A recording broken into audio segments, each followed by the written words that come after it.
પિયરમાંથી આ ત્રણ વસ્તુઓ ભૂલથી પણ ના લાવતા. મિત્રો, આ વિડીયોમાં આજે મહત્વપૂર્ણ જાણકારી આપવાના છીએ. એવી ખૂબ જ મહત્વની જાણકારી દેવાની છે જે સ્ત્રી તેના પિયરમાંથી આ વસ્તુઓ લાવશે તો તેના ઘરની બરબાદીનું કારણ બનશે અને તે પોતે જ બનશે. મિત્રો, આ વર્ષ રક્ષાબંધન પર ભદ્રકાળ પણ છે અને સાથે સાથે રક્ષાબંધન ક્યારે છે તેના વિશે ઘણા લોકોમાં ઘણી ગેરસમજ પણ છે. કોઈક કહે છે કે 20 ઓગસ્ટના રોજ રક્ષાબંધન છે, તો ઘણા કહે છે કે 19 ઓક્ટોબરના રોજ છે.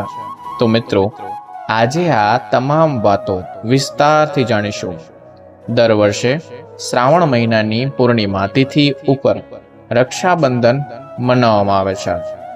તમને બધાને ખબર જ રહેશે કે હાલ પવિત્ર શ્રાવણ માસ ચાલી રહ્યો છે. શ્રાવણ મહિનામાં ભક્તો તેની શ્રદ્ધા અને ભક્તિથી મહાદેવને પ્રસન્ન કરે છે. આ વખતે રક્ષાબંધન પર ભદ્રનો છાંયો રહેશે. શાસ્ત્રોમાં તેનો ઘણો ઉલ્લેખ કરવામાં આવ્યો છે કે ભદ્રકાળમાં રાખડી બાંધવી અશુભ માનવામાં આવે છે. હિન્દુ કેલેન્ડર મુજબ 19 ઓક્ટોબરના રોજ સવારે 9:51 ઓક્ટોબરના રોજ યાદ રાખજો, રોજ સવારે 9:51 ભદ્ર શરૂ થશે, જે બપોરે 12:57 સુધી રહેશે. આ વર્ષ પણ રક્ષાબંધનના દિવસે ભદ્ર પૃથ્વી પર વાસ કરશે, જેના કારણે ભદ્રકાળમાં રાખડી બાંધવી શુભ રહેશે નહીં. આ રીતે ભદ્ર સમાપ્ત થાય છે. ત્યારબાદ રાખડી બાંધી શકાય છે. રાખડી બાંધવાનો શુભ સમય હું તમને જણાવી દઉં કે 1:30 લઈને રાત્રના 9 થી 8 મિનિટ સુધી રાખડી બાંધવાનો શુભ અને શ્રેષ્ઠ સમય રહેવાનો છે. મિત્રો, કહેવાય છે કે ભદ્રકાળમાં જ રાવણે તેની બહેન આગળ રાખડી બંધાવી હતી, જેના કારણે રાવણનો અને તેના સામ્રાજ્યનો 1 વર્ષમાં જ વિનાશ થઈ ગયો હતો. તેના સિવાય ભદ્ર જે શનિદેવની બહેન કહેવાય છે, તેને બ્રહ્માજીનો શ્રાપ લાગેલો છે કે કોઈ પણ ભદ્રકાળમાં શુભ કે માંગલ્ય કાર્ય કરશે તો તેનું પરિણામ હંમેશા અશુભ જ મળશે. તેની ભૂલથી પણ કોઈ બહેન તેના ભાઈને ભદ્રકાળમાં રાખડી ના બાંધે. જ્યોતિષ અનુસાર એવા સંયોગો પણ બન્યા છે. 90 વર્ષ પછી રાખડીનો આ તહેવાર ખૂબ જ ખાસ છે, કેમ કે વૈદિક કેલેન્ડર અનુસાર રાખીના દિવસે સર્વોચ્ચ સિદ્ધિ યોગ, રવિ યોગ, શોભન યોગ અને શ્રાવણ નક્ષત્રનો મહાસંયોગ રચાઈ રહ્યો છે. તેથી આ વખતે આ તહેવાર ખૂબ જ શુભ માનવામાં આવશે. મિત્રો, રક્ષાબંધન ભાઈ અને બહેનના પ્રેમનો અતૂટ તહેવાર છે. બહેન પોતાના ભાઈને હાથમાં રાખડી બાંધી તેની લાંબી આયુષ્યને સ્વાસ્થ્યની કામના કરે છે અને ભાઈ પણ હંમેશા પોતાની બહેનની રક્ષા માટે તેને વચન આપે છે. આ શુભ દિવસે રાખડી બાંધવાથી ભાઈ બહેનના સંબંધોમાં પ્રેમ વધે છે અને બંનેના ઘરમાં સુખ સમૃદ્ધિ આવે છે. પરસ્પર પ્રેમની આપ-લે થાય છે અને બહેન ભાઈને શુભ આશીર્વાદ આપે છે, જેથી ભાઈના જીવનમાં ખુશાલી રહે અથવા તે બહુ જ એની લાઈફમાં ખુશ રહે અને ભાઈ બહેનની જીવનભર રક્ષા કરતો રહે. અને આ સ્નેહ સંબંધના કારણે આ રક્ષાબંધનનો તહેવાર ખાસ બની જાય છે. ભાઈ બહેનની ભાવના, લાગણી, પ્રેમ, સંવેદનાનો તહેવાર છે રક્ષાબંધનના દિવસે બહેન એક પવિત્ર દોરો બાંધીને ભાઈને વચન બાંધતામાં લે છે અથવા વચન બાંધી લે છે. ભાઈ પણ આ સૂત્રના દોરાની બંધાઈ જોવે છે અથવા તેમાં બંધાઈ જાય છે. બહેન ભાઈના કલ્યાણના આશીર્વાદ સાથે મીઠું મોઢું કરાવે છે અને ભાઈ પણ બહેનને યથાશક્તિ ભેટ આપે છે.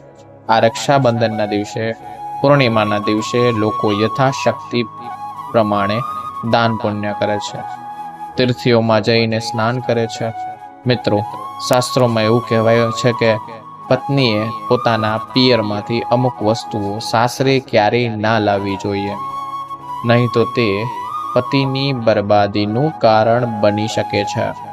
એમ પણ બની શકે છે કે પતિ કંગાળ પણ બની જાય. દીકરીઓ માટે તેના મા બાપનું સપનું હોય છે કે તેની દીકરીને એક સારું સાસરિયું અને એક સારો પ્રેમ કરવાવાળો પતિ મળે.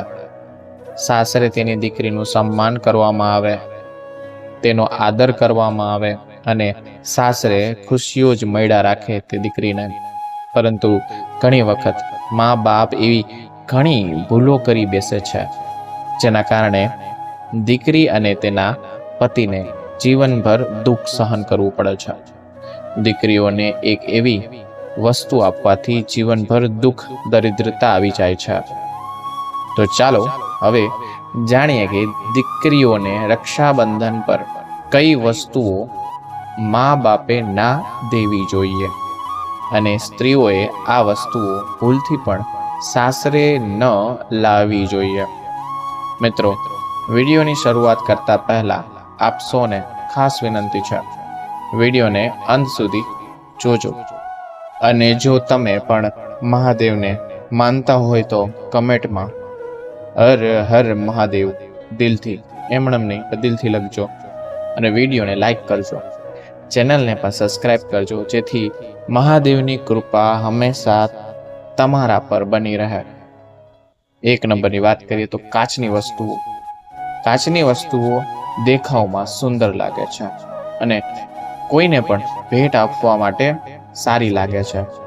તેનો ઉપયોગ વાસણો અથવા સજાવટની વસ્તુઓ તરીકે થાય છે.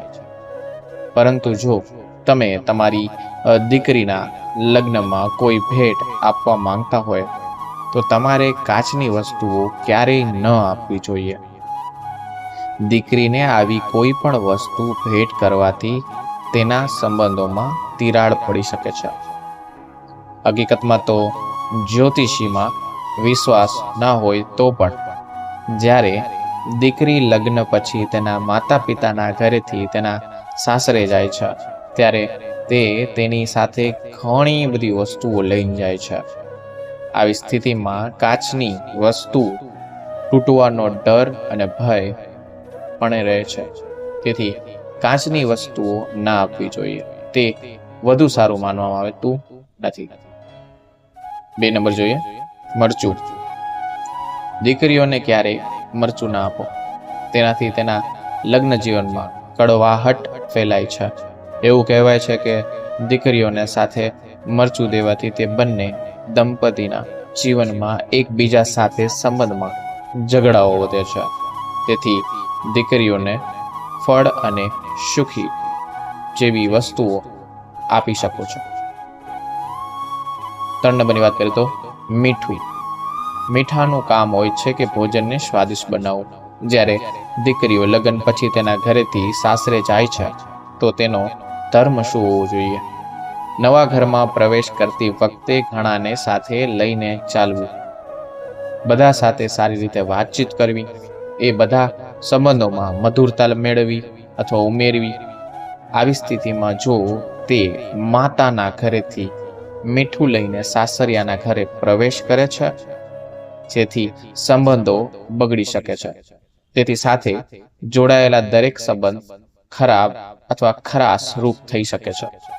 એવું પણ માનવામાં આવે છે કે જો નવી પરણેલી પુત્રવધુ તેના સાસરિયાના ઘરેથી મીઠું જેવી વસ્તુ લાવે છે તો તેનું સન્માન હંમેશા માટે પિયરના પરિવારના સભ્યો સાથે જોડાયેલું રહે છે. પરંતુ તેનું સાસરીઓ સાથે સંબંધ ક્યારેય સારા નથી રહેતા, એ સંબંધ ક્યારેય મધુર થતો નથી. તેથી દીકરીઓને વિદાય આપતી વખતે ક્યારે પણ મીઠું હાથમાં ન આપવું જોઈએ. 4 નંબરની વાત કરીએ તો ગેસ ચૂલો. લગ્ન પછી રસોઈની એક રસ્મ હોય છે કે રસ્મમાં પુત્રીએ તેના માતા પિતાના ઘરે આપેલા ગેસના ચૂલાનો ઉપયોગ કરશે. એ ઘણા માતા પિતાની આ ઈચ્છા હોય છે કે તેની પુત્રી વિદાય આપતી વખતે તે તેણીના ગેસનો ચૂલો આપે, પરંતુ આવું બિલકુલ ના કરવું જોઈએ. શાસ્ત્રો અનુસાર એવું કહેવાય છે કે જો નવી પરણેલી કન્યા તેના ઘરેથી ચૂલો લઈને સાસરિયામાં પ્રવેશ કરે છે તો તેની સીધી અસર તે ઘરની પરિસ્થિતિ પર પડશે.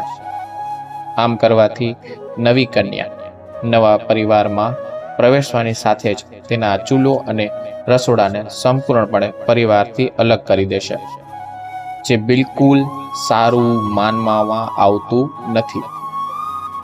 તેથી તમારી દીકરીઓને વિદાય આપતી વખતે તેમને ગેસનો ચૂલો આપવાના બદલે તેને રસોડા સંબંધિત વસ્તુ આપો. મિત્રો, આ બધા જે ટોપિક છે એ ખાસ યાદ રાખજો. 5 નંબરની વાત કરીએ તો અથાણું. લગ્ન પછી તેમની દીકરીઓને વિદાય આપતી વખતે માતા પિતા તેમના મનપસંદ અથાણા તૈયાર કરે છે અને તેમને મોકલે છે, પરંતુ આવું કરવું ધાર્મિક રીતે ખરાબ અને ખોટું માનવામાં આવે છે. કે જેમ અથાણા ખાવામાં ખાટા હોય છે તેમ પતિ પત્નીના સંબંધમાં પણ ખટાશ આવે છે અને ઝઘડાઓ વધવા લાગે છે. કેટલીક વાર આ ખટાશ એટલો ઊંડો બની જાય છે કે તે પતિ તે પત્નીમાંથી કોઈ એકનું મૃત્યુ પણ થઈ શકે છે. તેથી દીકરીઓને વિદાય આપતી વખતે ધ્યાન રાખવું જોઈએ કે તેને ક્યારેય અથાણા જેવી ખાટી વસ્તુ ના આપવી જોઈએ. માતા પિતાનો સારો સ્વભાવ ક્યારેય તેમની દીકરી માટે ભારે પણ પડી શકે છે. તો મિત્રો, ખાસ યાદ રાખજો. 6 નંબરની વાત કરીએ તો સાવરણી. આપણે એને વાંધું પણ કહીએ છીએ. એવું કહેવાય છે કે દેવી લક્ષ્મી પોતે સાવરણીમાં વાસ કરે છે, પરંતુ શું તમે જાણો છો કે દીકરીને વિદાય સમયે ક્યારેય સાવરણી ના આપવી જોઈએ? કહેવાય છે કે આમ કરવાથી દીકરીનું ઘર અને સંસાર ક્યારેય સુખી રહેતા નથી. તેમનું જીવન હંમેશા દુઃખથી ભરેલું રહે છે. તેથી ખાસ લગ્ન પછી આ વિદાય આપતી વખતે સાવરણી ક્યારેય ના આપવી જોઈએ અથવા કોઈને ઘરે ના લાવવી જોઈએ, તે ઘરની સામે. આ સિવાય દીકરીને વિદાય સમયે ક્યારે સોય ના આપો. કહેવાય છે કે વિદાય સમયે બહેન કે દીકરીને સોય ગિફ્ટ કરવાથી સંબંધોમાં મધુરતાની જગ્યાએ કડવાહટ રહે છે.